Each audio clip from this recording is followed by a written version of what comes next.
Subscribe करा, bell आयकॉनवर click करा। एसएस न्यूजच्या बातम्या पहा आपल्या मोबाईलवर।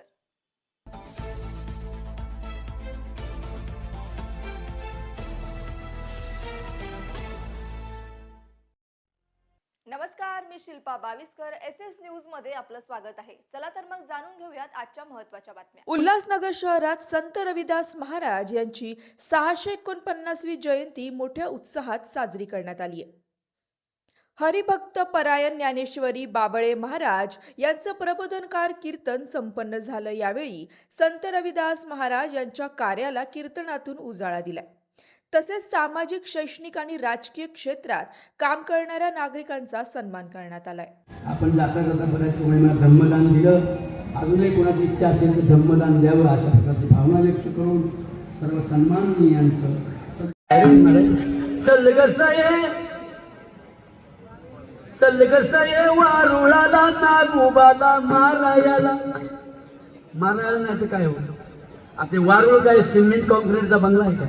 मातीचंच असतं ना ते, त्याच्यात तो होला असतो, समजा त्यात नागा असतो आणि 500 बायांनी 500 तांबे दूध जर त्या वारुळात ओतलं तर त्या वारुळाची माती त्या दुधाबरोबर झाली की नाही? हो मावशी, इकडे बघा ना, वारुळाची माती दुधाबरोबर खाली जाईल काय? मग तो नाग असल्यावर एवढ्या दुधानं जगल का मरण?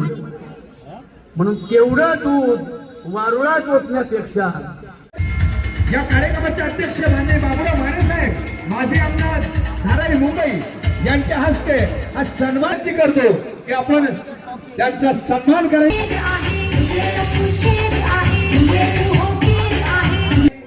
गजानंद लिंबोरे साहेब आणि महापौर अश्विनीताई निकम करताय, जरा जोरदार टाळ्या होऊ द्या।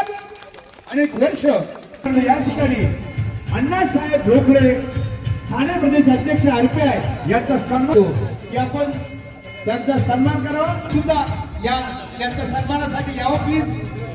एक व्यक्तिमत्व आहे आणि पदामुळे माणूस मोठा असतो, त्यांच्या कामामुळे माणूस मोठा असतो।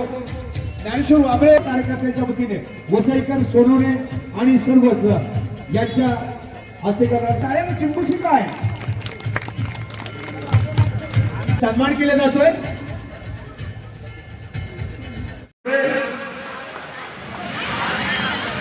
पीतांबर शिंदे